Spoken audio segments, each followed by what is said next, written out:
Well, hello guys. I have a video with Miss Candace Owens that I want you all to look at today, and I want you to comment below if you feel like she has a valid opinion, if her research and her opinions, if they hold any truth.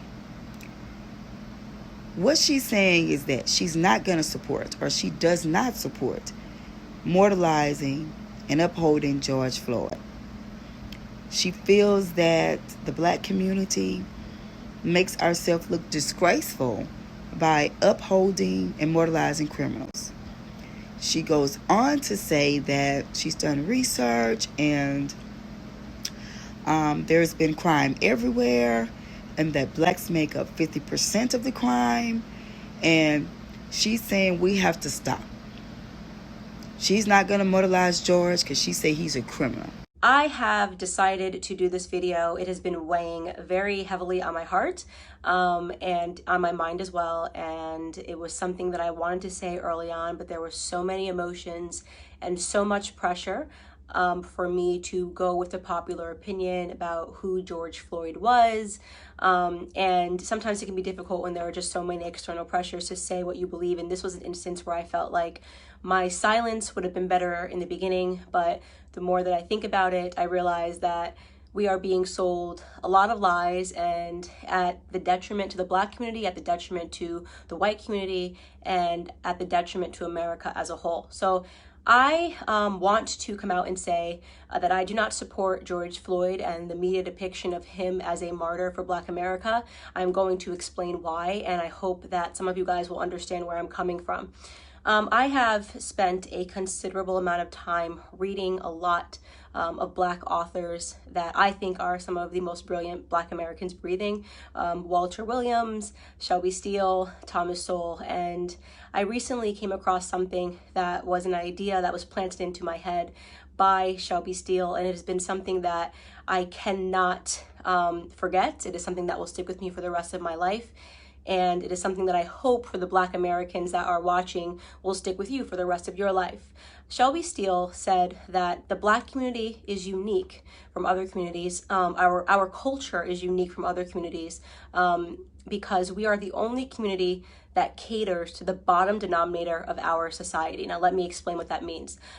It means to say that not every Black American is a criminal, not every Black American is committing crimes, but we are unique in that we are the only people that fight and scream and demand support and justice for the people in our community that are up to no good.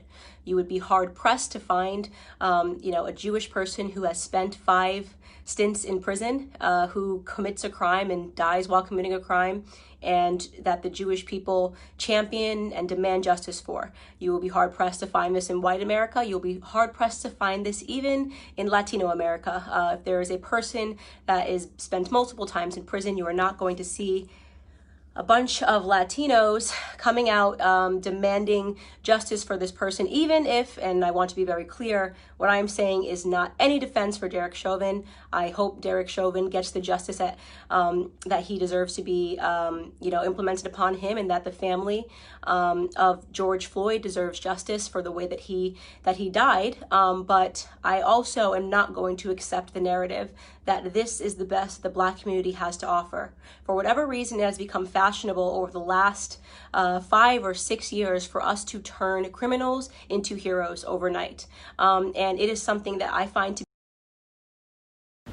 And child, let me tell you, this little girl, this is the same little girl that was on Dr. Phil talking about she was white. Well, now she knows she black because she keeps saying us and we. So I guess now she identifying as black. I don't know. But I'm going to let y'all watch this video. I want y'all to comment below if you agree with her, or what would you say to her. Let me know what you'll say to her, because I'll try to forward it on to her. But she gets deep. She said she ain't get no TV and then try to mortalize a criminal. Mm-mm. Mm-mm. Mm-mm. Mm-mm. Mm-mm. Now, Black America, we're going to have a talk with this Candace Owens. We're going to have a talk with her. Dr. Phil did not help her, and we're going to have to get her together. and it is something that I refuse to stand by any longer, and I am not going to play a part in it, no matter how much pressure comes from Black liberals and Black conservatives as some token of people wanting you to believe that this is the only way you can be Black, is you have to say this was wrong and that this, you know, this person was amazing. I won't do that. George Floyd was not an amazing person, and as soon as this video hit the internet, I did just basic searches. Everyone jumped on it and was looking at the police officer, and everyone agrees that the police officer was wrong, and the police officer has been arrested.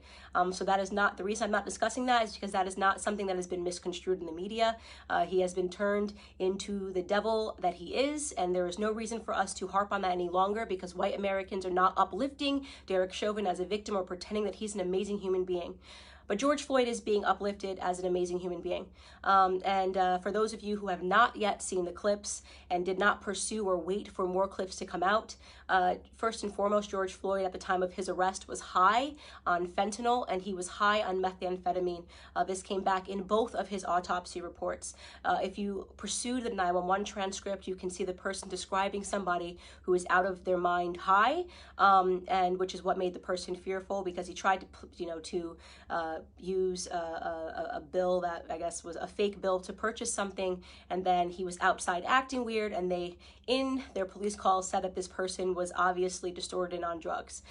When he is put into handcuffs and is put against the wall, a baggie of what looks to be like cocaine or it's a white baggie that he drops onto the floor, that you can see in an image. If you look up the clip, the media is refusing to circulate it. You can find it on Twitter. If you use DuckDuckGo and look up George Floyd baggie, you can watch the clip yourself with your own eyes. He had drugs on him at the time of his arrest. Now, barring all of that, nobody thinks that he should have died during this arrest, but what I find despicable to be is that everyone is pretending that this man lived a heroic lifestyle when he didn't, and I want to talk about what his lifestyle was leading up to this moment, and why I refuse to accept the narrative that this person is a martyr or should be lifted up in the Black community, and that we should be buying t-shirts with his name on it, okay? So here we have, first and foremost, let's start from the bottom of his record. And by the way, I am not saying that if you have a record, you don't deserve a second chance. I think people get arrested, and some people can serve time in prison, and I believe in second chances, but I do draw the line when it comes to second, third, fourth, fifth, sixth, seventh, eighth, and ninth chances. 1998, he spent 10 months in prison for theft with a firearm. That was the first prison stint that I could find on him. In 2002, he spent 8 months in prison for a cocaine offense. In 2004, just 2 years later, he spent another 10 months in prison for a cocaine offense. In 2005, he spent another 10 months in prison for having less than 1 gram of cocaine on him again. In 2007, and this was the biggest instant that I had that made me realize this was a horrible human being that I am not going to pretend was a good person. In 2005, a woman who was pregnant received a knock at the door, and she went to the door, and the person pretended to be someone that worked for the water department. So she opened her door and quickly realized that the person at her door did not work for the water department, and attempted to slam it. At the moment that she was attempting to slam it, a Ford pulled up, and another 5 men jumped out of the car, and one of which was George Floyd, came up to the door, and they forced their way inside to her home, inside of her home. Mind you, this woman is pregnant. At that point, George Floyd took out a gun and pressed it to her stomach.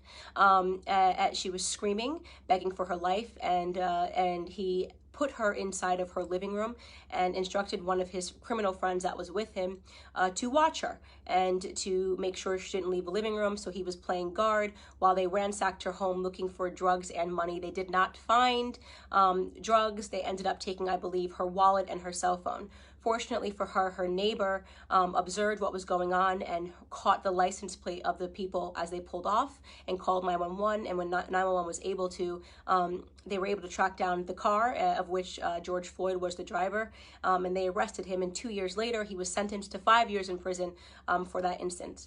Now, you can say the media is portraying it like he was just getting his life together after, being released in 2014 following that incident. He was just getting his life together and moved and was going to start afresh.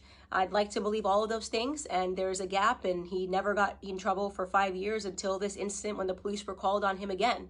But you are defying common sense to believe that this person suddenly became an exemplary character but happened to be high on fentanyl and methamphetamine, and trying to use a bill, a fake bill, to purchase something. And so in my opinion, George Floyd was a criminal. He was a criminal.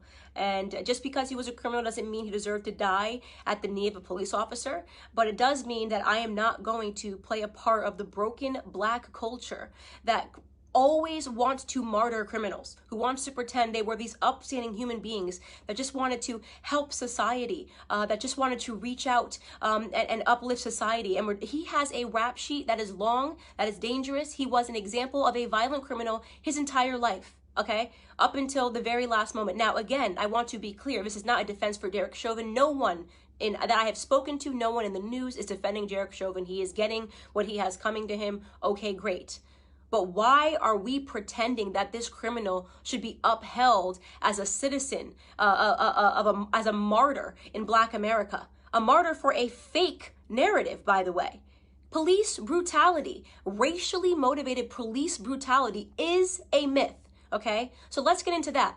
Not only are we using this death, right, and allowing it to cause these riots and protests, pretending this was some upstanding citizen in the Black community who was tackled down and killed for no reason, right? Not only are we allowing it to inspire riots in which Black people are dying, in which actual upstanding Black citizens are dying. Case in point, I'm sure you guys have all now seen David, the sheriff that just was shot and killed because he was trying to protect a pawn shop. Please look him up if you haven't seen it. I'm blanking on his last name. His first name is David, who was shot and killed for trying to protect a pawn shop from looters. An upstanding citizen, an actual head of a police. He was the head of a police his entire life, 77 years old, did everything right, right? So we now have to kill upstanding Black citizens because a non-upstanding Black citizen, a career Black criminal, died. Now, did he deserve to die in that manner? No. I can't say it enough. No, he didn't deserve to die in that manner. But I will be damned if the rest of us upstanding Black citizens have to suffer because of this incident that rarely ever happens in America. So here are some numbers for you people that are still believing that police brutality is a real, racially motivated police brutality is a real thing. First and foremost, okay, you have a 25% higher chance as a violent white criminal of dying at the hands of a police officer than you do as a Black criminal. Last year, a total of 9 unarmed black men were killed by police officers, and 19 white men were killed by police officers. For those of you that aren't good at mathematics, right, you might be thinking, oh, but Candace, white people represent 60% of the population and Black people represent just 13% of the population. It doesn't matter what percentage of the population you represent. It matters what percentage of the violent criminal community you represent. And unfortunately, Black community commits a disproportionate amount of crimes compared to the white community. Let me tell you, 6% of the population, right, Black men, 6% of the population account for 44% of all murders in this country, according to 2018 statistics. That is what you call a gap. And yet white people who represent 60% of the population, we represent 13, Black men are 6%, only represent 50% of all the murders, right? That makes no sense. That makes no sense. A 6-point variation in a community where we are extreme minorities. We commit 50% of all violent offenses, evenly split, and we're only 13% of the population, okay? So we have a lot more encounters with police officers. And don't say the police officers are coming around because we're Black. I'm talking about violent criminals. I'm talking about murder, 44% of murders, okay? You want to talk about real statistics? The police officers have way more to be fearful of in the Black community than the other way around, okay? We commit, on average, a police officer is 18.5 times more likely to be killed by a Black person than the other way around, okay? So this entire narrative is complete smoke and mirrors. It's all made up. It's just election fodder. It's white versus Black because it's an election year, not because Black Americans are suffering at the hands of police officers more than white Americans. Do some police officers do the wrong thing? Yes. I don't think there's anybody in the world who has not encountered a police officer and thought this person is an absolute jerk who is power tripping, whether you are black or white. We know they exist. And we know they're always going to exist, by the way, because they're human beings. And sometimes human beings suck. In fact, if you want to attack a community for accidental slayings or brutality, did you know that doctors accidentally kill 250,000 people every year because of mistakes? Did you know that there's been doctors that have been arrested for being serial killers, that just were killing people because they wanted to? Do we protest and boycott doctors? Do we assume all doctors are horrible human beings because some doctors are? Or do we realize that society is not perfectible? People suck in every profession. It is no excuse to paint society with a broad brush. It is certainly no excuse to accept a Democrat narrative, okay, that black people are being disproportionately hunted down by police officers because of the color of their skin. You want to know the best way to avoid not being brutalized by a police officer is to limit the amount of encounters you need to have with them, especially when it comes to violent crimes. Okay? I am not going to stand for this continual bottom-feeding narrative of us martyring people that have had 5, 6, 7 stints in prison and then pretending they were upstanding heroes to our community. It's bullshit. It's bullshit. Excuse my language. It's absolute bullshit, and I'm tired of it. I'm tired of having to play pretend. I'm tired of sitting here and being called a coon or an Uncle Tom because I won't play this bottom-feeding game with you. If you want to hang up posters of criminals on your wall and talk about them as your martyrs, do it. Do it. You can do it. Kobe Bryant was my idol, okay? I'll keep a photo of Kobe Bryant. You can keep one of George Floyd and pretend he was an upstanding human being that just once or twice put a gun across a pregnant woman's belly. Could you imagine that woman right now? That black woman, by the way, right? Watching everybody pretend this person was an upstanding human being who just at the age of 42 and 5 prison stints was going to get his life together. I mean, it's embarrassing. We are embarrassing in that regard, right? This is why we have a cycle and a toxic culture, because nobody wants to tell the truth in Black America. It's so easy to be a victim. It's so easy to ask white people to bow down and apologize and do all these things for us. It's crap. It's crap. It's a lie. It's a farce. Our biggest problem is us, okay? It's why we don't talk about it when black on black crime happens. It's why we don't talk about it when 40 black people are killed in one weekend during Memorial Weekend in Chicago. We don't want to talk about any of that stuff. We don't want to talk about Baltimore. We don't want to talk about New Jersey. We don't want to talk about any of these places where black people are being slaughtered by other blacks, because that would mean that we had to be personally accountable, right? That would mean personal responsibility. We don't do personal responsibility in our community. We don't do it. We blame white people. Right? We only point a camera to white people when they do something, even though we do it at a way higher rate to ourselves, right? We celebrate our drug dealers. We're the only community, right, that would ever create hashtags to free people from prison because they committed crimes, like free Meek Mill, free this rapper, free this rapper. How hard is it to not spend multiple times in prison? How difficult is that? Is that too hard for us? Is that way too high of a mountain for us to scale, to do the right thing, to be upstanding citizens? That is the call to action that I have for Black America with Blexit. Like, why do we keep fulfilling this narrative? What do you think the perception of us, by the way, is on the outside? You ever look at the comments? You ever go into like an anonymous blog and see what people say? Oh, just black people being black people. I see those racist comments. Oh, just black people got to riot. Black people got to be black people. You know how they are. Oh, just black people being ignorant. That is the perception. When people get to be anonymous and talk about us, that's what they think about us, right? They think that we are the kind of people that will forever uphold criminals as the martyrs of our society, that we will never take account for the things that we do wrong, right? That we don't have it within us to educate ourselves to get ahead. And that for those of us that actually do it, well, we get called coons, right? You got Condoleezza Rice, she's a coon. Larry Elder, he's a coon. Dr. Ben Carson, brain surgeon, first ever to perform the surgery of splitting twins that are connected by the head. He's a coon, right? What a loser he is. What a stupid guy he is. Kanye West says he's not going to be told to do it because of the color of his skin. He's a coon. He's lost. He's in the sunken place. The sunken place. That's where we all are, right? Because we demand more and we will get more out of this society, because we're going to get ahead, right? That's what's going to happen. We're going to get ahead. Black conservatives get ahead because we don't subscribe to this narrative. Because you're not going to catch me outside trying to grab a TV pretending that it's because a martyr named George Floyd got killed. Okay? I'm a big believer that no matter what color you are, you do stupid things, you win stupid prizes. Okay? We have to do better. We have to teach our kids better, or we're not going to get ahead, right? Anyways, this is just a rant because I have been feeling super, super, super annoyed at these depictions in society. I have no apologies here to make. George Floyd is not my martyr. He can be yours. That's all I have to say to Black. As always, I want you to enjoy the video. Like, subscribe, comment below. Let me know what you think. Peace.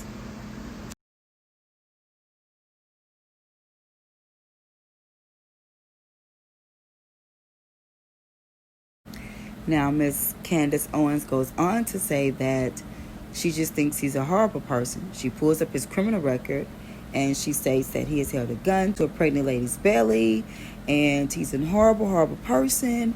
And she reads his whole criminal history on here. So I want you all to tell me, what do you think about her video? Is she right or is she wrong? And if you can say something to her in response to this video, comment below what you would say. I'm just curious. How many of you agree with her? How many of you don't? But let me know. As always, thanks for joining me. Love, peace, happiness, and practice social distancing. Love ya. Peace.